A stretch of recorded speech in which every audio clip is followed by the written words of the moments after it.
Welcome back to another explainer. Today, we're unpacking a fundamental piece of kitchen science. Have you ever wondered why certain meals have this deep, savory complexity that feels almost impossible to replicate? Well, it actually boils down to one highly specific chemical concept. We're not just talking about throwing on some basic seasoning or following a recipe step by step. Instead, we're going to decode the universal flavor secret, the underlying science behind the ultimate flavor transformation. It's a process that happens right in front of us every single day, yet it kind of goes completely unnoticed by even experienced home cooks. Once you understand this single mechanism, it completely changes the way you approach food. So, let's explore exactly how this works. Okay, let's dive into this. What do golden brown crusts, roasted coffee, and seared steaks have in common? I mean, at first glance, baking bread, roasting coffee beans, and searing a steak seem completely unrelated, right? They use different ingredients, completely different heat sources, and different cooking times. But these universally loved items all owe their mouth-watering complexity to a single shared reaction. It is honestly fascinating to realize that whether you're a barista, a baker, or a grill master, you are all essentially chasing the exact same chemical outcome to get that signature depth of flavor. And that shared secret? It's the Maillard reaction. Basically, it's an absolutely crucial chemical mechanism between amino acids, which are the building blocks of proteins, and the reducing sugars naturally present in your food. It is exactly what gives brown food its distinctive flavor. When you're trying to build that perfect, savory crust, you aren't just heating the food up until it changes color.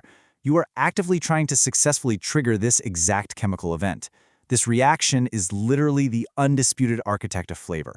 It transforms a bland, raw ingredient into something with that irresistible character our senses are just naturally hardwired to crave. Now, what's really interesting about this slide is the trigger. This reaction doesn't just happen on its own, and it definitely doesn't happen at room temperature. It requires a very specific physical trigger, and that is right around 140 degrees Celsius. That's the magic threshold. Below 140 degrees, you're mostly just warming things up, rendering fat, or maybe lightly steaming the exterior of your ingredients. The physical makeup of the food remains pretty stable. But the moment your food hits a hot pan and crosses that 140-degree boundary, the real transformation begins. The heat acts as an ignition switch, forcefully kicking off the molecular changes you need for flavor development. Because at that 140-degree mark, what occurs at the microscopic level is nothing short of incredible. Like it says right here, a beautiful chaos happens between amino acids and reducing sugars. The intense thermal energy causes the molecules in your food to literally collide, break apart, and rapidly rearrange themselves. It's a frantic, microscopic dance. But it's a beautiful chaos because those basic, raw components are fundamentally shifting to create entirely new structures. They're no longer just simple sugars and proteins. They're evolving into a massive network of highly complex flavor and aroma molecules right before your eyes. Now, we have to be careful because there is a fine line between chemistry and catastrophe. We're not simply talking about burning food. Burning just destroys the organic material, leaving behind carbon and creating a harsh, bitter taste. The left side is just ruined food. But the right side shows how this reaction actually builds hundreds of completely new, complex flavor compounds that literally did not exist in the raw food. You're building flavor from scratch.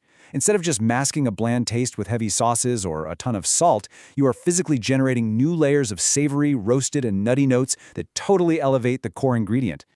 But of course, every good scientific process has a bottleneck. And in the kitchen, the ultimate enemy is moisture.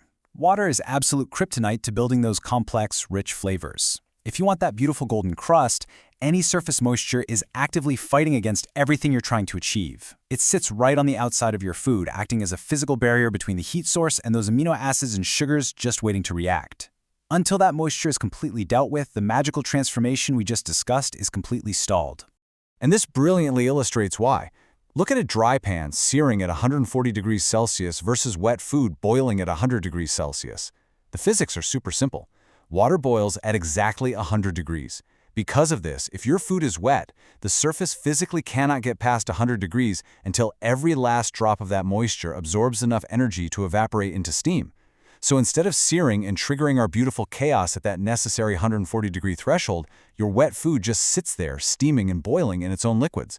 The temperature stays locked at 100, completely preventing those savory flavor compounds from ever forming.